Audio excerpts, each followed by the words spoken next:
시간 우리 다 함께 일어나셔서 하나님 말씀을 봉독해 올리겠습니다. 하나님 말씀을 봉독해 올리겠습니다.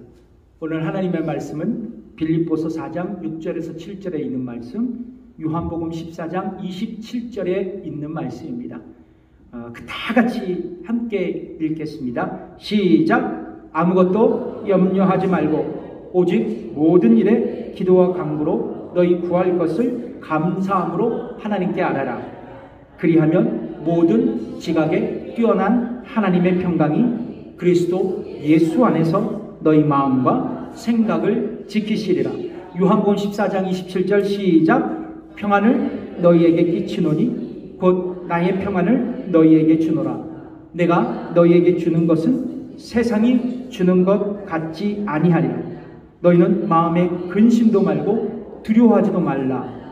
아멘. 앉으십시오. 우리는 계속해서 살아가십니까? 라는 시리즈 설교 말씀을 나누고 있습니다.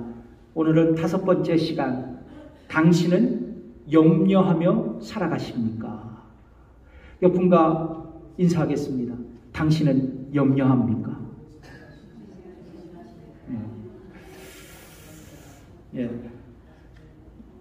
여러분, 우리는 잘 아시다시피 코비드19 확산의 정점을 지나서 이제 엔데믹 시대를 맞이하고 있습니다.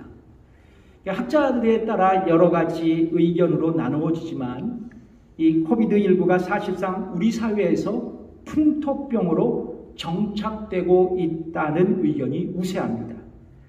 여러분, 앞에 표를 보시지만 조사 결과에 따르면 코비드19가 풍토병이 될 가능성은 매우 높다 60%, 그리고 높다 29%, 낮다 5%, 매우 낮다 1%, 그리고 근거가 없다 6%입니다.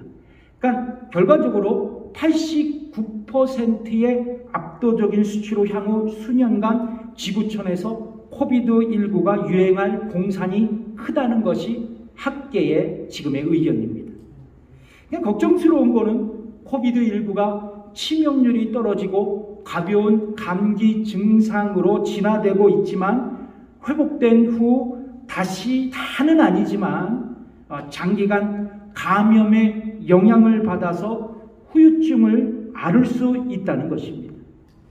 미국 CDC에서는 이런 현상을 롱 코비드, 뭐라고요? 롱 코비드라고 명명하고 있습니다. 일반적으로 후유증으로는 뭐냐면 피로감, 무력감, 발열, 기침, 가슴 통증, 사고력 저하, 두통, 수면장애, 어지러움, 불안, 설사, 복통, 더 나아가서 코비드19를 앓고 회복된 아주 소수의 사람들에게 새로운 질환이 발생하고 있다는 그런 조사 결과를 발표하고 있습니다. 근데 이 코비드 문제만이 아닙니다. 뿐만 아니라 코비드19 이후 경기 침체가 예상되었는데 이 러시아가 우크라이나를 침공한 상황과 맞물려 지구촌, 미국은 유례를 찾아볼 수 없는 최악의 인플레이션을 겪고 있다는 것입니다. 그러니까 작년 이맘때에 비하면 이 자동차 가스 가격이, 기름 가격이 무려 2배나 폭등했어요. 제가 계산해 보니까. 그리고 먹거리와 생활 필수품도 주머니 사정이 만만치 않는 일반 서민들에겐 큰 부담을 주고 있는 것이 실정입니다. 여러분 아시지만 게다가 캘리포니아의 최악의 가뭄으로 물 사용이 규제되고 있고 일부 농부들은 제한급수 때문에 농사를 포기하고 있는 거예요. 그건 뭐냐면 우리에게 식량 문제가 또 다른 문제로 다가올 수 있다는 것입니다. 자, 이런 불안한 시대에 우리가 살고 있다는 것입니다. 그리고 염려하고 있죠. 여러분, 김남준 목사님의 염려에 관하여라는 책이 있습니다. 이 책에 보면 이런 글이 있습니다. 불안 속에 살고 싶어하는 사람은 없습니다. 그러나 많은 사람들이 불안 가운데 염려합니다. 때로 이런 염려는 단지 염려하는 것에만 그치지 않고 두려움에 이르게 하고 심하면 절망으로 이끕니다. 성도들의 마음이 이런 상태가 되면 하나님께서 그에게 주신 모든 아름다운 것들은 빛을 잃고 말게 됩니다. 그리고 이 책에서 김남중 목사님은 염려는 그리스도인들의 마음의 질병과 같다고 진단하고 있습니다. 여러분 동의하십니까? 염려가 우리 마음의 질병이라고 여러분 동의하십니까? 그렇다면 성도 여러분, 우리는 어떻게 염려라는 이 마음의 질병을 극복하며 살아갈 수 있을까요? 이 시간 우리가 성경적인 처방을 함께 찾아가며 그 염려의 극복의 비결을 같이 배우도록 하겠습니다. 첫 번째입니다. 우리는 염려를 극복하기 위해 우선 염려의 정체를 알 수 있어야 합니다. 그러니까 옛말에 지피지기 백전불패라는 말이 있습니다.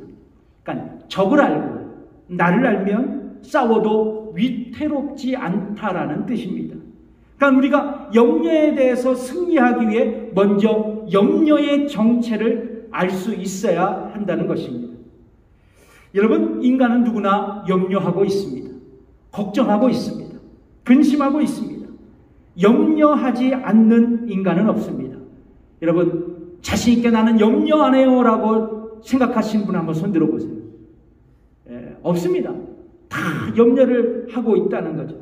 보통 사람들은 앞에 벌어지는 좋지 않는 현상을 보고 또 예측할 수 없는 미래에 대해 근심하고 염려합니다.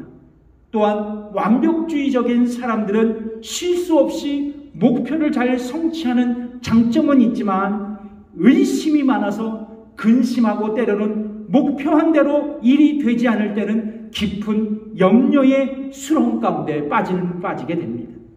그래서 이런 분들은 자기도 피곤한 인생을 살고 옆에서 보는 사람들도 피곤한 것입니다. 그래서 완벽주의자들, 이 꼼꼼한 사람들은 일은 잘하는데 피곤한 삶을 살아갑니다. 그러니까 논리적인 사람도 있습니다. 논리적인 사람들은 논리적인 생각으로 일어나지 않는 그 미래에 대해서 염려한다는 것입니다. 이 정도는 염려하지 않아도 된다고 옆에서 굳이 염려하냐고 이렇게 얘기해도 염려하는 분들입니다. 그렇다면 왜 사람들은 이처럼 염려하며 살아갈까요? 우리는 무엇인가를 불안해하기 때문은 아닐까요? 우리가 염려를 왜 하는가? 우리 안에 불안의 요소가 있다는 것입니다. 심리학자들은 우리가 불안해하는 이유에 대해서 다양한 설명을 하고 있습니다. 왜 우리는 인간은 불안해하는가? 우선 내가 누군가에 의해 위협을 받으면 불안해진다는 것입니다. 여러분 동의하십니까? 누군가에 공격당하고 위협당하면 내가 불안해지는 거예요. 그러니까 한 예로 과거 9.11 테러 직후에 미국인들은 예측할 수 없는 누군가의 테러를 위협으로 받아들이고 불안감이 증폭되어서 병원을 찾아가는 일이 빈번했다고 합니다. 또 불안정한 환경으로도 우리에게 불안이 엄습해 옵니다. 여러분, 범죄 사건, 자연재해, 그리고 전쟁, 이런 코비드19와 같은 팬데믹, 전 세계적인 질병, 그리고 낯선 환경으로의 이사, 이런 것들로 우리가 불안을 느낄 수 있다는 것입니다. 또 그리고 자존감의 상처를 입으면 인간은 불안해진다고 합니다.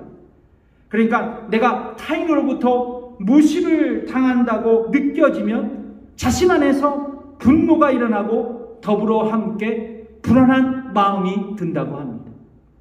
더 나아가서 의미 있는 타인과 분리되어지면 이 또한 자신에게 불안감이 다가온다고 그래요.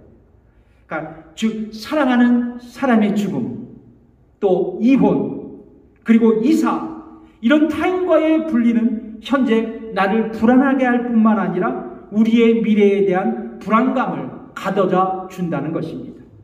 또한 인간관계의 갈등에서 불안이 찾아온다 그래요. 그러니까 저 왼수만 보면 막 심장이 뛰고 가슴이 막 두근두근 거립니다.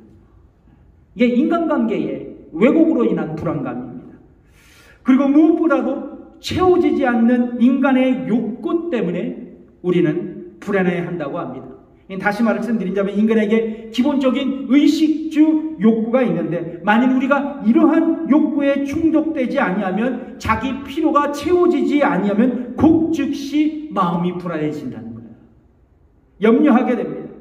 자기에게 필요한 인컴이 부족해지면 사람은 불안해진다는 거예요. 그러니까 이런 모든 불안한 요소들이 우리를 염려하게 만든다고 심리학자들은 주장합니다. 그러나 예외적인 것들도 있어요. 우리가 어느 정도 긴장감을 느끼게 되면 도리어 우리에게 그것이 에너지가 될 수 있다고 말합니다. 그러나 대부분의 이런 불안의 증세는 우리에게 염려를 선사하고 신체적으로는 스트레스, 위궤양, 두통, 수면곤란, 의욕상실의 증상이 나타나고 정신적으로는 생산성을 감소시키고 대인과의 관계를 훼손하고 기억상실 증세도 보이게 하면서 공황장애 증세도 올 수 있다는 것이 의사들의 이야기입니다. 그래서 여러분 이 모든 것을 종합해서 성경은 우리에게 처방하고 있는 거예요. 아무것도 염려하지 말라고 말해요. 아무것도 염려하지 말라고 말해요.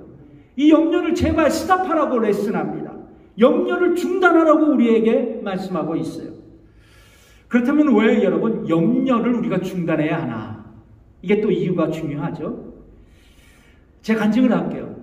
제가 지난주 LA로 가족들과 함께 침례교 총회를 다녀왔습니다.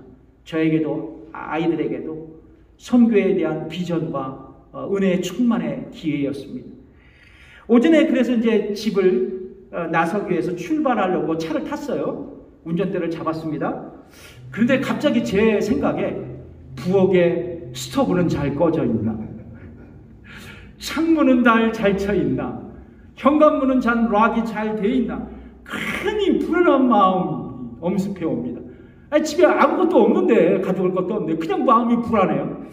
그래서 이제 다시 집에서 들어가고, 이제 다시 확인했습니다. 별 이상이 없어요. 저희 집사람은 다 체크업하고 왔는데, 그래서 다시 출발하려고 하는데, 이번에는 현관문을 내가 잘못 닫은 것은 아닐까라는 불안감이 확 몰려오는 거예요. 그래서 다시 차에서 내려서 현관문을 몇 번 이렇게 잡아당기고 락이 됐나 점검했습니다. 그리고 이제 차에 탔는데 저희 와이프, 저희 아이들의 말 깔깔깔깔대고 웃더라고요. 걱정하지 말라고 아빠 잘 다 락 됐다고 말이죠. 그렇습니다, 여러분. 우리가 불안해하고 염려하는 대부분의 것들은 염려할 필요가 없는 것들이에요. 여러분 동의하십니까?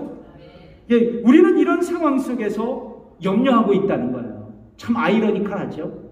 예, 염려에 속고 살아가고 있다는 것입니다. 저도 염려에 속고 살았다는 거예요. 옆분에게 이렇게 인사하겠습니다. 염려에 속고 살아가십니까? 다시 한번 염려에 속으셨지요? 그러니까 우리는 염려할 필요도 없는 곳에 염려하고 염려에 속고 살아가는 겁니다. 저같이 말이에요. 여러분 심리학자 어니 젤린스키라는 분이요, 이 염려의 증상을 분석하면서 이런 흥미로운 연구 결과를 발표했습니다. 여러분 보시면 우리가 염려하는 40%는 절대 현실에서 일어나지 않는다. 그러니까 일어나지 않는 일 갖고 우리는 대부분 염려한다는 거예요. 또 염려 30%는 이미 일어난 일에 대한 것이다라고 얘기합니다. 과거의 일을 갖고 계속 염려한다는 거예요. 근심한다는 겁니다. 그리고 염려의 22%는 염려하지 않아도 되는 것을 염려한다 그래요. 그리고 염려의 4%는 우리의 힘으로는 결코 막아낼 수 없는 불가항력적인 염려라 그럽니다.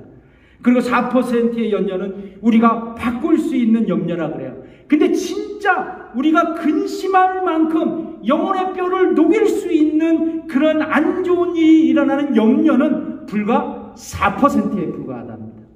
4%.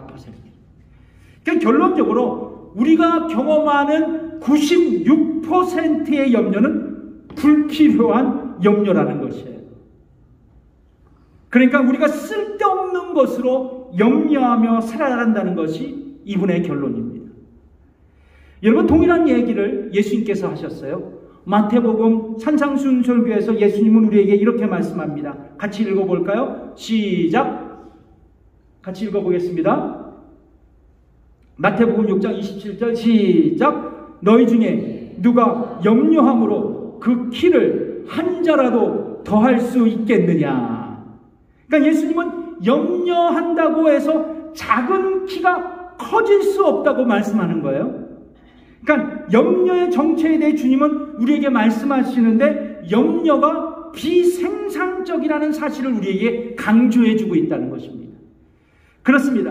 성경은 교회를 위해서, 하나님 나라를 위해서 염려하는 것은 참 긍정적으로 말씀하고 있습니다. 그러나 이런 염려를 제외하고 우리가 경험하는 대부분의 세상적인 염려는 비생산적이고 쓸데없는 염려라고 성경은 우리에게 말씀하고 있는 거예요. 그러면 여러분, 우리는 염려할 필요가 없어요. 염려함으로 이 귀중한 시간을 낭비할 필요가 없습니다. 그렇다면 이런 염려의 증세가 우리에게 어디서부터 왔을까요? 이게 또 중요해요. 염려는 그렇다면 우리의 고질적인 염려가 어디서로부터 왔을까? 여러분, 제가 성경을 곰곰이 연구해 보니까 성경에 보면 염려는 하나님을 떠난 인간의 죄의 결과로부터 시작되었다는 거예요. 여러분, 하나님께서 인간을 당신의 형상으로 창조하시고 남자와 여자를 교제해 살아가도록 인도하셔서 가정을 이루셨어요. 그리고 하나님과 교제할 수 있는 존재로 만드시고 또한 모든 세상의 피조물을 다스릴 수 있는 그러한 통치자로, 그런 존재로 창조하셨다는 것입니다.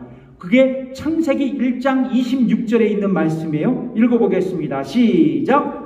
하나님이 가라사대 우리의 형상을 따라 우리의 모양대로 우리가 사람을 만들고 그로 바다의 고기와 공중의 새와 육축과 온 땅과 땅에 기는 모든 것을 다스리게 하자 하시고, 그러니까 하나님은 인간을 창조하시면서 당신을 의지하며 당신의 모든 부유함을 누리도록 인간을 창조하시고 축복하셨다는 거예요. 그런데 인간은 그 부유하신 하나님을 의존하지 않고 자기의 힘과 능력으로 이 땅을 지배하며 살아가기 위해 뭐를 먹었어요? 선악을 알게 하는 나무의 과실을 먹게 되었다는 것입니다. 이런 인간의 교만으로 풍요로운 부유한 그 에덴 동산에서 쫓겨나게 되었고 자연히 하나님과의 교제가 단절되었다는 거예요. 이때부터 인간에게 부요함이 아닌 뭐가 찾아왔어요? 결핍이 찾아오게 됩니다.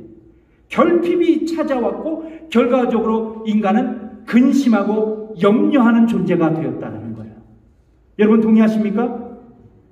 그 예로 타락한 인간에게 주어진 결과는 뭐냐면 여자에게는 잉태하는 고통을 더하셨고 자녀를 키우는 수고를 더하셨다는 거죠.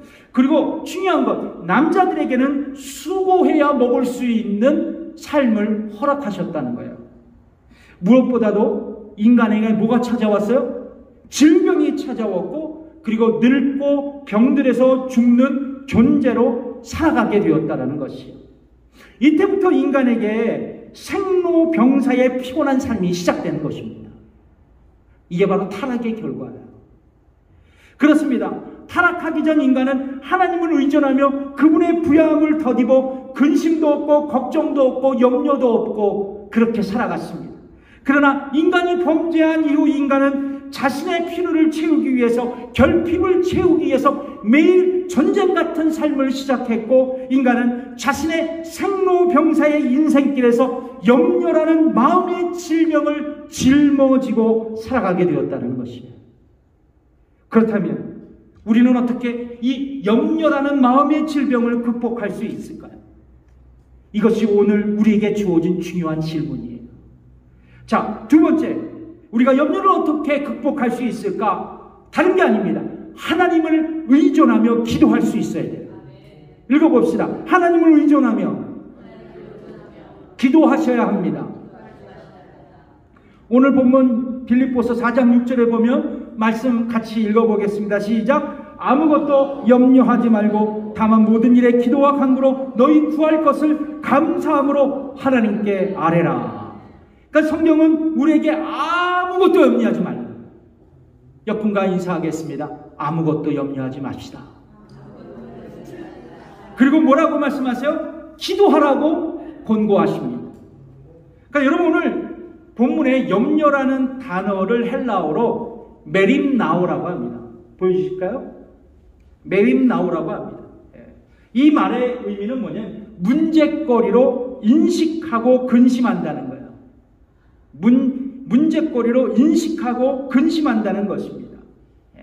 그러니까 메림나오는 문제거리로 내가 인식하고 근심하는 거예요. 그리고 마음이 막 쪼개집니다. 그래서 근심이 염려는 나의 마음이 나눠지는 거예요. 문제거리 갖고 말이죠. 여러분, 이 편지는 빌립보 교회에게 쓴 바울의 서신입니다. 여러분 아시다시피 빌립보 교회는 기쁨의 교회였어요. 반대로 말하자면 염려가 없는 교회였습니다. 그럼에도 불구하고 여러분 기쁨의 교회였지만 여러분 근심과 걱정이 있더라고요. 성경에 보니까 이 빌립보 교회가 두 가지의 근심과 걱정의 문제에 시달리고 있었습니다. 하나는 뭐냐면 자신들이 후원하고 섬기는 바울 선교사가 지금 로마 감옥에 갇혀 있다는 거예요. 그러니까 우리가 파송 선교사님이 이 타무나 선교권에서 복음 전에다가 정부 당국에 붙잡혀 있다고 봐요. 교회의 큰 근심거리에 염려가 돼서 기도하지 않습니까? 자, 두 번째는 빌립보 교인들이 그 당시 빌립보 지역에 살아가는 유대인들에게 심한 종교적인 핍박을 받고 있었습니다. 그러니까 이 두 가지의 근심과 걱정거리예요. 그런데 이 바울은 자신도 근심과 걱정이 되는 이 로마 감옥 안에서 빌립보 성도들에게, 이 빌립보 교회 성도들에게 염려를 중단하고 기도할 것을 조언하고 있습니다. 다시 말해서 염려거리를 중단하고 그 염려거리를 기도거리로 삼아 기도하라고 말씀하고 있어요. 마찬가지입니다. 여러분 우리에게 염려가 찾아온다면 더 이상 염려거리가 될 수 없습니다. 그것이 우리의 기도거리로 될 수 있어야 합니다. 여러분 염려는 우리의 상황을 변화시키지 못합니다. 염려해도 쓸데없는 것입니다. 여러분 우리에게 염려거리가 생겼어요.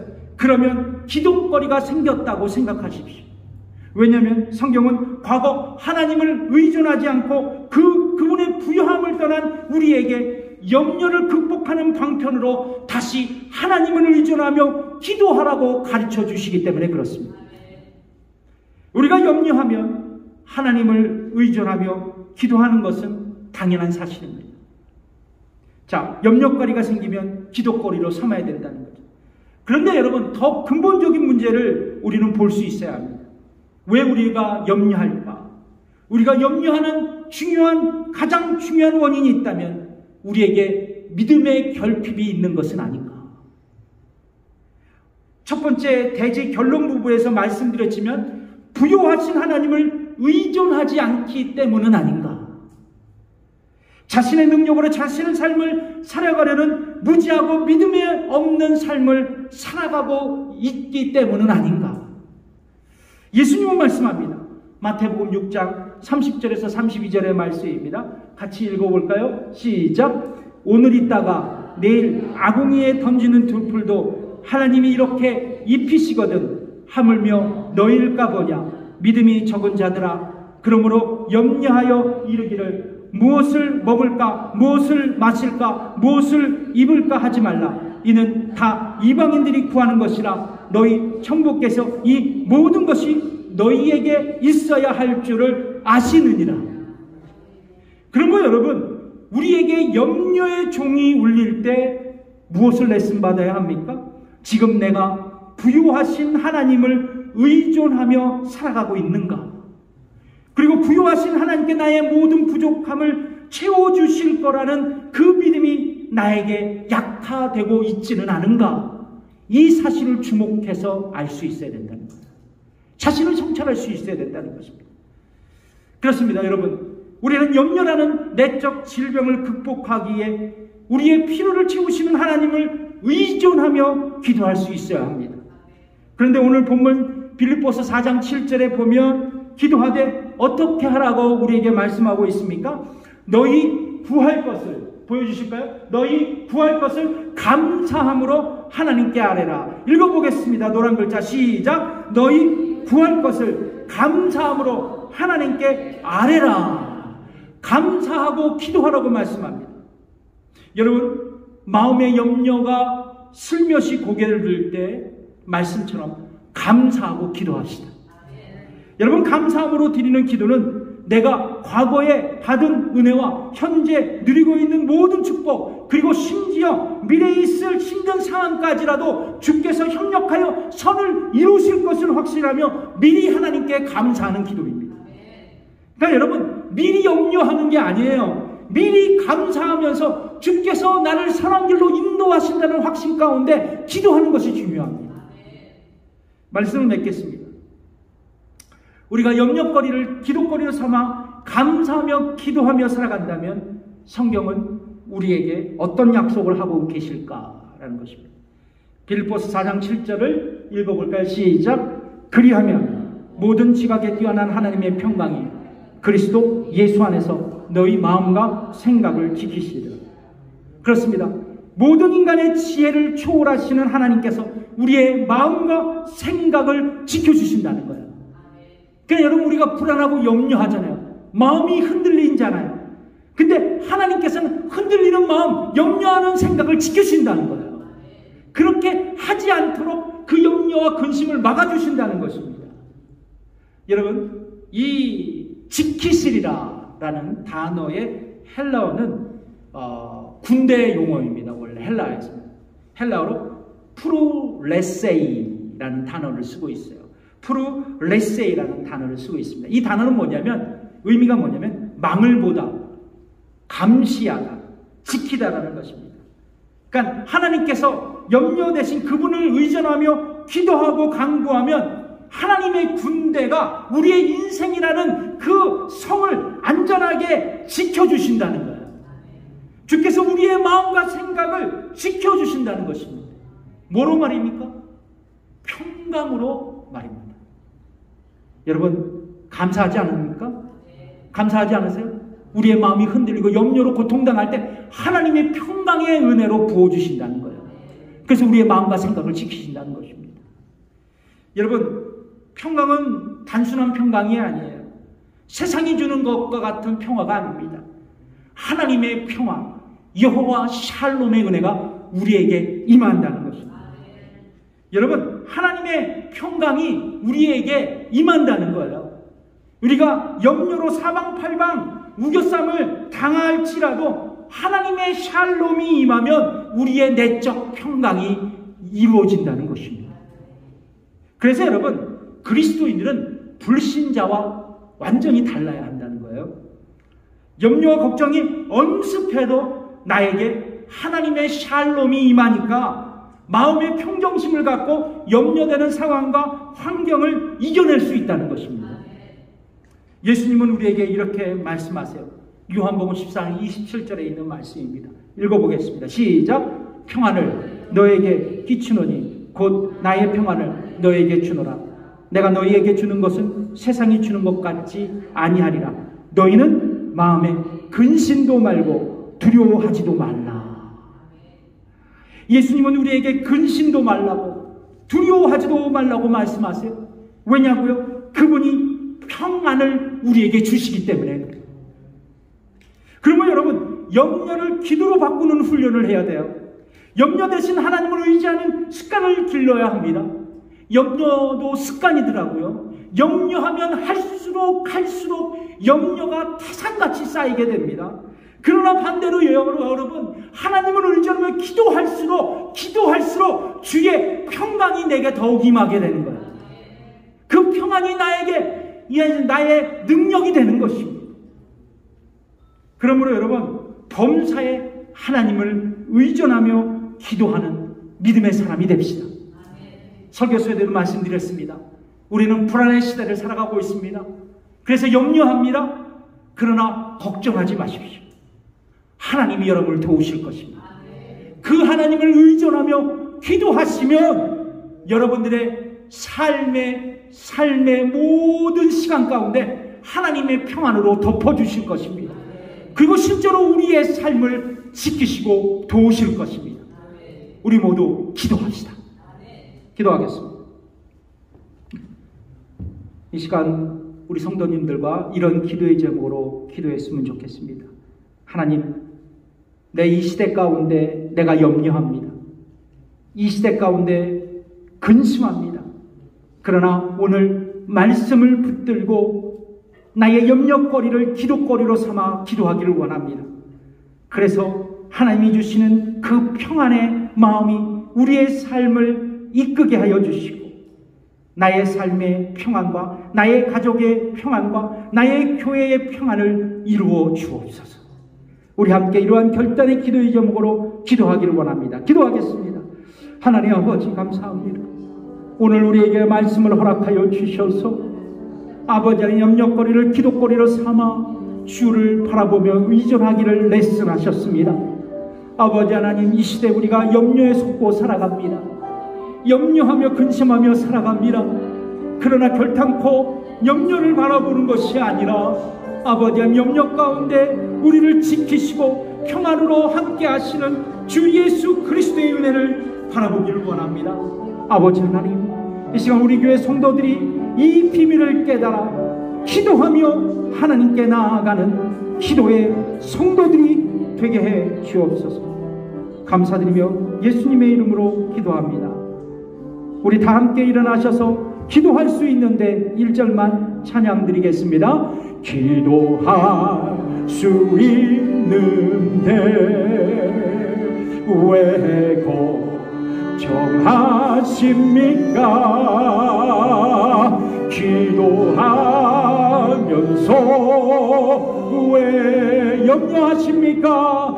염려하십니까? 주님 앞에 무릎 꿇고 주님 앞에 무릎 꿇고 간구해 보세요. 마음을 정결하게 뜻을 다하여 마음을 정결하게 뜻하여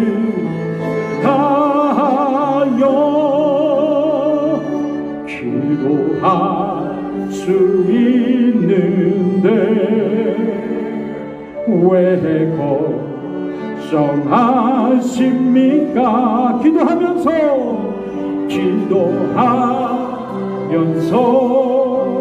왜 염려하십니까?